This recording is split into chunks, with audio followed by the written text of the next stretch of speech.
Pay attention to the woman climbing into the backseat of this Honda Accord. Her name is Hannah Pritchard.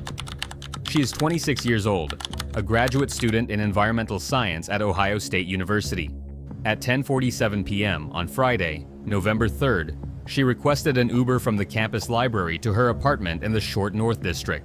The ride should take 11 minutes. Hannah had spent the evening working on her thesis. Her laptop bag sits beside her. She checks her phone as the car pulls away from the curb. She messages her roommate, heading home, be there in 15. Now, pay attention to the driver. His name is Solomon Okafor. He is 41 years old, a Nigerian immigrant who has been driving for Uber for 8 months. His profile shows 4.92 stars across 1,847 rides. No complaints, no incidents, no red flags. The dashcam mounted on his windshield records everything. At 10:58 p.m., the vehicle arrives at Hannah's apartment building on North High Street. The dashcam shows Hannah gathering her belongings. She thanks the driver. The door opens. She steps onto the sidewalk. The ride is marked complete at 10:59 p.m.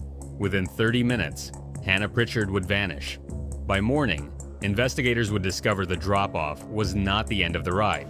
It was the beginning of something far darker. Hannah Pritchard grew up in Dayton, the youngest of 3 children.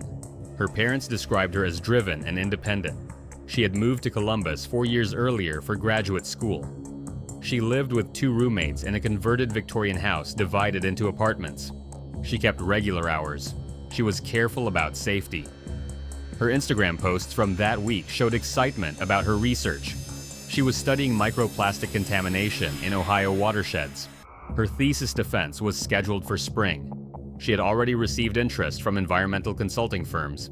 That Friday evening was unremarkable. Hannah arrived at the library at 6:00 p.m. Security footage shows her settling into her usual study carrel on the 3rd floor. She worked alone. At 10:40 p.m., she packed her bag and headed downstairs. 7 minutes later, she requested the Uber. Her roommate, Ashley Chen, was watching television when Hannah's message arrived at 10:48 p.m. Ashley replied immediately, "Kay, see you soon." She did not think anything was wrong. Hannah was always punctual. By 11:30 p.m., Ashley was concerned. Hannah's bedroom door remained closed, but the apartment felt too quiet. Ashley knocked. No answer. She opened the door. The room was empty. Hannah's keys were not on the hook by the door. Her coat was not in the closet. Ashley called Hannah's phone. It went straight to voicemail. At 11:47 p.m., Ashley called again. Still voicemail. She sent 3 text messages. None were delivered. At 12:15 a.m., Ashley called Hannah's parents. By 12:30 a.m., Hannah's mother, Margaret Pritchard, was on the phone with Columbus Police Department. The investigation had begun. The initial response was measured. Hannah was an adult. She had been gone less than 2 hours. Officers took the report and assured the family they would investigate, but stressed that most missing persons cases resolve quickly. Margaret Pritchard was not reassured. Her daughter did not disappear. Her daughter did not turn off her phone. Her daughter did not ignore messages. Something was wrong. Detective Vincent Morales was assigned to the case Saturday morning. He was a 12-year veteran of the Missing Persons Unit. He had handled hundreds of cases. Most involved runaways, miscommunications, or adults exercising their right to leave. But certain details caught his attention immediately. Hannah's phone had gone dark at 11:14 p.m. Not powered off gradually, terminated abruptly. Her last known location, according to cell tower data, was not her apartment building. It was 3 blocks south, near the intersection of High Street and 5th Avenue. The Uber ride had ended at her apartment. Why was her phone pinging from 3 blocks away 15 minutes later? Detective Morales requested the Uber ride data. The company responded within hours. Driver, Solomon Okafor. Vehicle, 2019 Honda Accord. License plate, GHJ 4721. Pickup time, 10:47 p.m. Drop-off time, 10:59 p.m. Route, standard. No deviations, no additional stops. The ride appeared completely routine. Morales contacted Okafor directly. The driver answered on the second ring. He remembered the passenger. Pleasant young woman, quiet, professional. She she had thanked him when she exited. He watched her enter the apartment building before driving away. He saw nothing unusual. Okafor agreed to meet with police that afternoon. The interview took place at the Columbus Police Department's downtown headquarters. Solomon Okafor arrived at 2 p.m. on Saturday, November 4th. He was cooperative, calm, and appeared genuinely concerned when informed Hannah was missing. Okafor provided his timeline. After dropping Hannah at 10:59 p.m., he had driven south on High Street toward German Village, where he received another ride request at 11:06 p.m. That ride took him to the brewery district. He completed 2 more rides before ending his shift at 1:30 a.m. He went home. He slept. He woke to the detective's call. Morales asked about the dashcam. Okafor confirmed it recorded continuously while the app was active. The footage was stored on a micro SD card in the device. Okafor handed it over without hesitation. The interview lasted 35 minutes. Okafor was released. He was not considered a suspect. He was a cooperative witness who had provided potentially crucial evidence. Detective Morales returned to his desk and loaded the dashcam footage onto his computer. What he saw in those 11 minutes would change everything. The dashcam captured the entire ride in crisp 1080p resolution. The timestamp was visible in the lower right corner. The audio was clear. 10:47 p.m. Hannah climbs into the back seat. She greets Okafor politely. He confirms her destination. She settles in and checks her phone. 10:48 p.m. The vehicle merges onto High Street, heading north. Hannah types a message. The message to Ashley. She puts her phone in her coat pocket. 10:52 p.m. Okafor makes small talk. He asks about her evening. Hannah mentions she was studying. The conversation is brief and unremarkable. She is polite, but not engaged. 10:56 p.m. The vehicle approaches the Short North District. Hannah begins gathering her belongings. She pulls her laptop bag onto her lap. 10:58 p.m. The Honda pulls to the curb outside Hannah's apartment building. The dashcam shows the building's entrance clearly. Brick facade, glass door, well-lit entryway. 10:59 p.m. Hannah thanks Okafor. She opens the door. She steps onto the sidewalk. She closes the door. And then the dashcam captures something no one expected. Hannah does not walk toward the apartment building. She stands on the sidewalk for 3 seconds. She appears to be looking at something out of frame.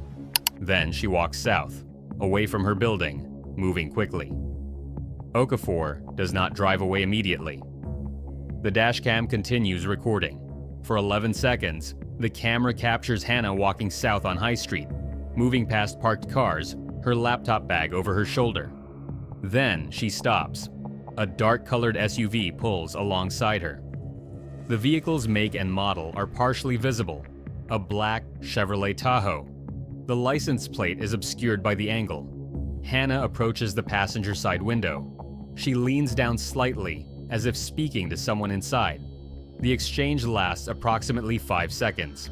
Then Hannah opens the rear passenger door and climbs inside. The Tahoe pulls away, heading south on High Street. The timestamp reads 11:01 p.m. Detective Morales played the footage 3 times. Each time, the sequence was identical.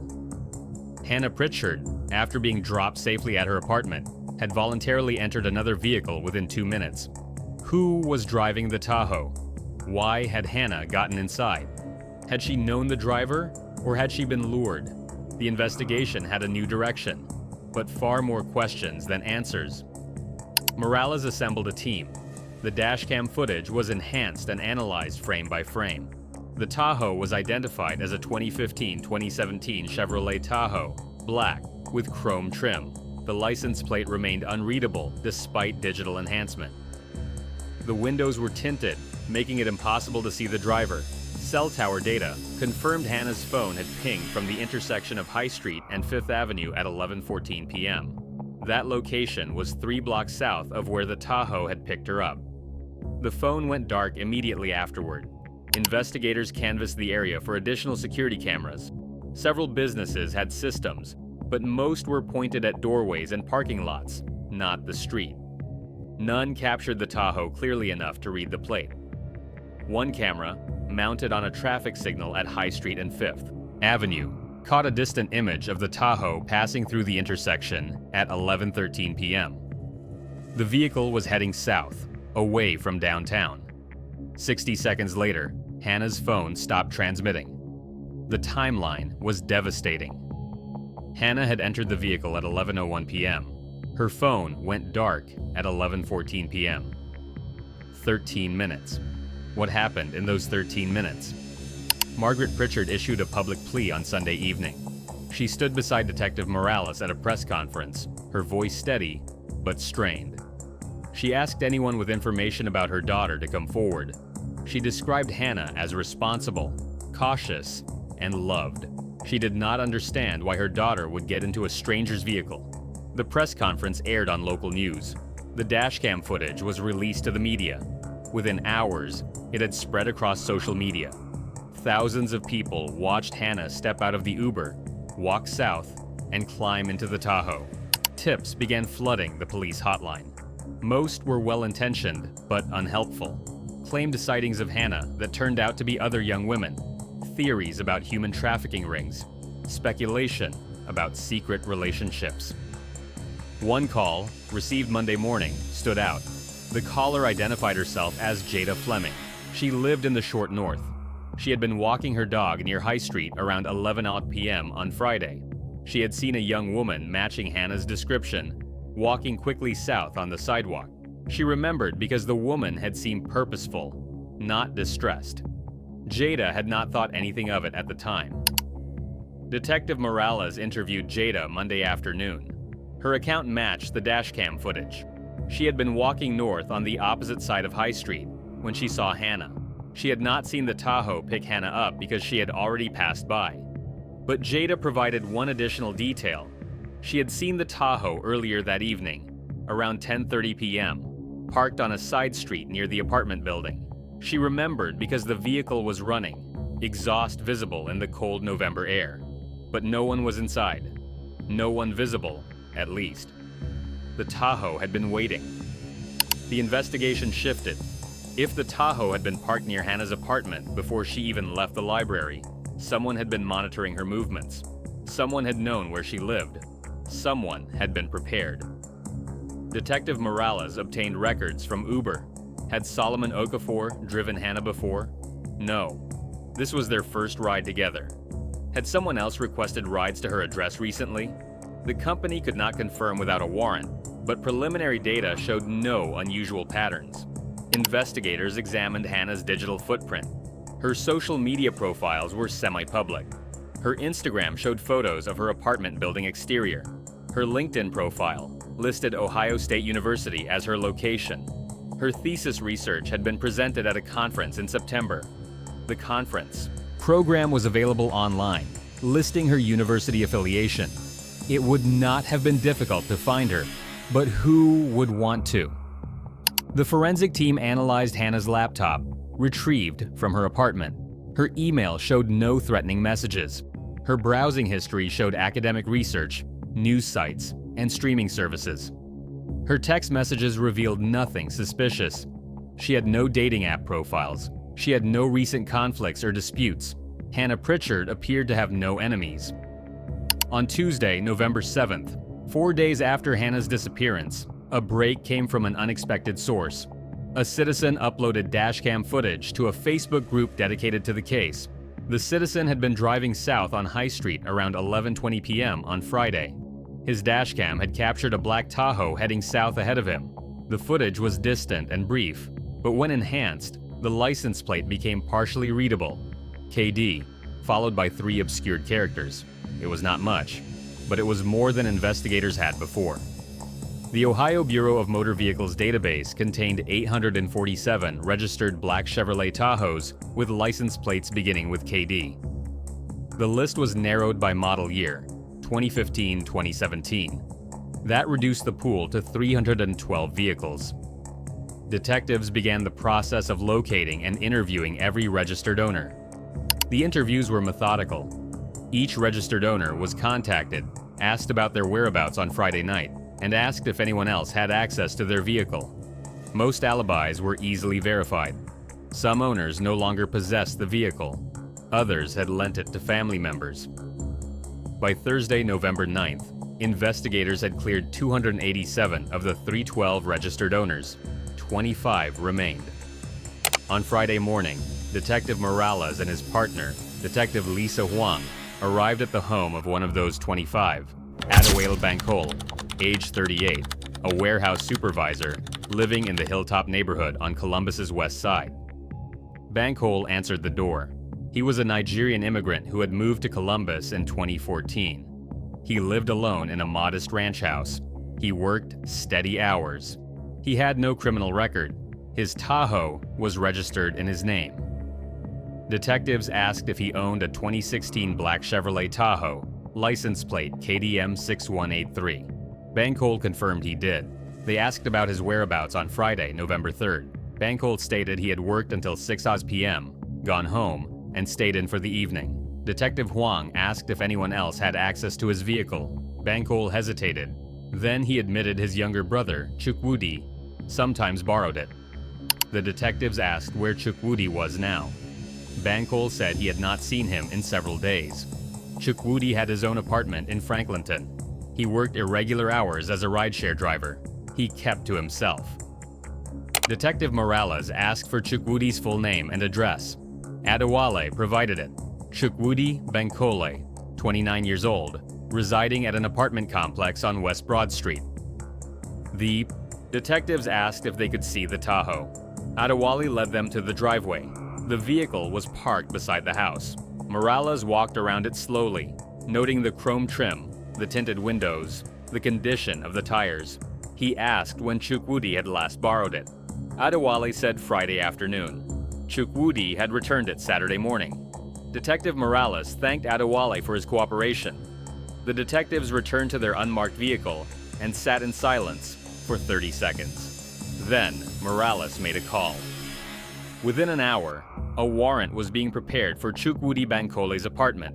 The search warrant was executed Saturday morning, November 11th. 8 days after Hannah Pritchard had vanished, Chukwudi Bankole was not at his apartment. Neighbors reported they had not seen him in days. His landlord confirmed he had not responded to calls or messages since the previous weekend. The apartment was small and sparsely furnished, a studio with a kitchenette, bathroom, and one main living space. Detectives entered carefully, methodically documenting every detail. What they found confirmed their worst fears. A laptop sat on the kitchen table, password protected. Beside it, a legal pad covered in handwritten notes, phone numbers, addresses, first names. One name appeared multiple times, Hannah. In a closet, detectives found a folder containing printed photographs, images from social media profiles, Hannah Pritchard at a campus event, Hannah presenting her research, Hannah smiling outside her apartment building. Beneath the photographs, a campus map of Ohio State University, with Hannah's usual parking lot circled in red. In the bathroom, forensic investigators found a small amount of blood on the tile floor near the drain. Testing would later confirm it matched Hannah's DNA. On a shelf in the main room, a smartphone in a pink case, Hannah's phone. The screen was cracked. The device was powered off. Chukwudi Bankole had been monitoring Hannah. He had been planning. And on Friday, November 3rd, he had acted. But where was Hannah? And where was Chukwudi? An APB was issued immediately. Chukwudi Bankole's photo was distributed to every law enforcement agency in Ohio and surrounding states. His vehicle, he owned a silver Toyota Camry, was flagged in every database. Investigators worked to reconstruct his movements. Cell phone records showed his device had been active until Sunday morning, November 5th. His last location, rural Fairfield County, approximately 40 miles southeast of Columbus. Search teams were dispatched to the area. Helicopters with thermal imaging equipment swept farmland and wooded areas. Cadaver dogs were deployed along remote roads and trails. On Monday, November 13th, searchers found the silver Camry abandoned on a gravel access road near a state park. The vehicle was unlocked. The keys were in the ignition. The interior was empty. Chukwudi's phone was found in the glove compartment, battery dead. 1 mile into the woods, search. Dogs located a makeshift campsite. a tarp stretched between trees, empty water bottles, protein bar wrappers, signs someone had been there recently. And then, 50 yards beyond the campsite, near a ravine thick with underbrush, the dogs stopped. They began barking frantically, circling a particular spot. The search team approached carefully. What they found was a shallow depression in the earth, covered with branches and leaves. The ground had been disturbed recently. Officers began to dig. Within minutes, they uncovered fabric, a jacket, dark blue, women's size medium. Hannah Pritchard had been wearing a dark blue jacket the night she disappeared. The excavation continued, slowly, carefully. Detectives and forensic specialists worked through the afternoon as daylight faded. At 4:47 p.m., they found her. Hannah Pritchard was buried 18 inches below the surface, her body wrapped in a plastic tarp. She was fully clothed. Her laptop bag lay beside her. The medical examiner would later determine she had died from asphyxiation. Time of death: late Friday night or early Saturday morning, within hours of her disappearance. Hannah Pritchard had been missing for 10 days. She had been dead for 9. The manhunt for Chukwudi Bankole intensified. His photograph was broadcast nationally. The FBI joined the investigation. A $50,000 reward was offered for information, leading to his arrest. For 6 days, there was silence. Then, on Sunday, November 19th, a park ranger in Kentucky reported a suspicious individual near Cumberland Falls State Park, approximately 180 miles south of Columbus. The man matched Chukwudi's description. He was alone, on foot, and appeared disoriented. Kentucky State Police responded within minutes. Officers located Chukwudi sitting on a rock near the waterfall overlooked. He did not resist arrest. He did not speak. He was taken into custody without incident. He was extradited to Ohio the following day. The interrogation began Tuesday morning at the Franklin County Jail. Detective Morales and Detective Huang sat across from Chukwudi Bankole and his court-appointed attorney. Chukwudi said nothing for the first 2 hours. Detectives presented the evidence methodically: the dashcam footage, the surveillance images, the photographs in his apartment, Hannah's phone, the blood evidence, the location of her body. At 11:30 a.m., Chukwudi's attorney requested a recess. When the interrogation resumed, Chukwudi spoke for the first time. He confessed. He had seen Hannah months earlier at a coffee shop near campus. She had smiled politely when he held the door for her. He had interpreted that smile as interest. He had followed her on social media. He had learned her routines. He had driven past her apartment building repeatedly. On Friday, November 3rd, he had parked near her building and waited. When the Uber dropped her off, he had called her phone, spoofing the number to appear as a campus security line, and told her there had been a report of suspicious activity near her building. He suggested she wait for a security escort. She had agreed. When he pulled up in his brother's Tahoe, he identified himself as campus security. She had believed him. She had gotten into the vehicle. He had driven her to his apartment under the pretense of filing a formal report. Once inside, he had attempted to restrain her. She had fought. She had screamed. He had panicked. He had strangled her with his hands. It had taken approximately 3 minutes. He had not planned to kill her. He had only wanted to talk to her, to make her understand his feelings. After she was dead, he had driven her body to Fairfield County and buried her in the woods. He had cleaned his apartment. He had destroyed most of the evidence, but he had kept her phone. He did not know why. On Sunday morning, he had fled. He had driven south without a destination. When his car ran out of gas near the Kentucky border, he abandoned it and continued on foot. He had been walking for days when the park ranger found him. The confession lasted 43 minutes. Detectives asked clarifying questions. Chukwudi answered mechanically, showing no emotion. When asked if he had done this before, he said no. When asked if he was sorry, he said nothing. Chukwudi Bankole was charged with aggravated murder, kidnapping, and tampering with evidence. His trial began in August 2024. The prosecution presented overwhelming evidence: the dashcam footage, the surveillance images, the physical evidence from his apartment, Hannah's phone, the location of her body, and Chukwudi's own confession. The defense argued diminished capacity. Chukwudi had suffered severe childhood trauma in Nigeria. He had untreated mental illness. He had difficulty processing social cues and understanding boundaries.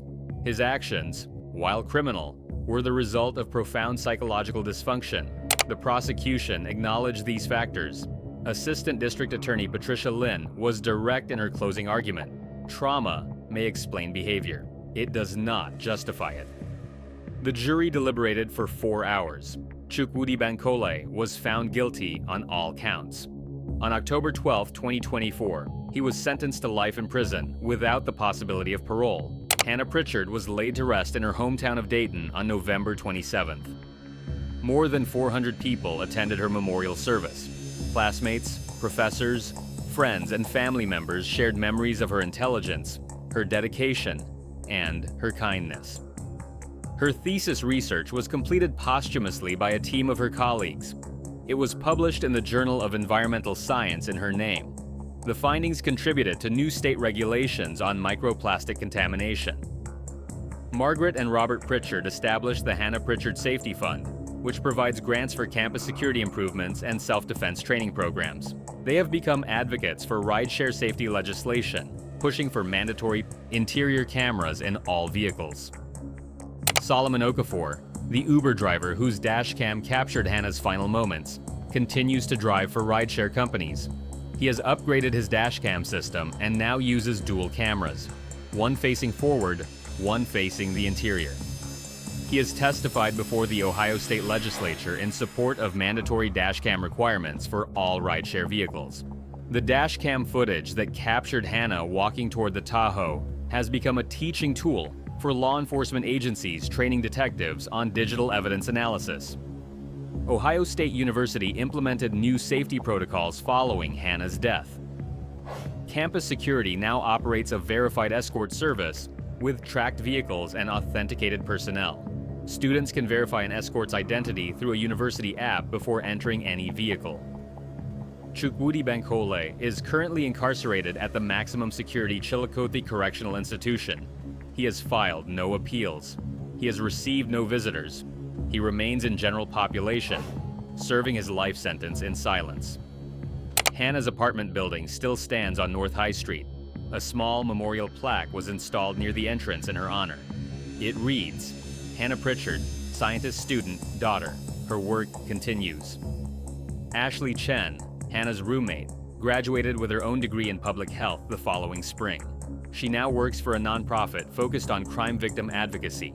She speaks at safety awareness events, sharing Hannah's story and emphasizing the importance of vigilance and verified communication. Detective Vincent Morales continues to work in the Missing Persons Unit. He keeps a photograph on his desk. Hannah presenting her research at the conference 3 months before her death. She is smiling, confident, unaware of what was coming. He looks at it every day. A reminder that every case is someone's daughter, someone's friend, someone who matters. The last message Hannah sent was to Ashley. Heading home, be there in 15.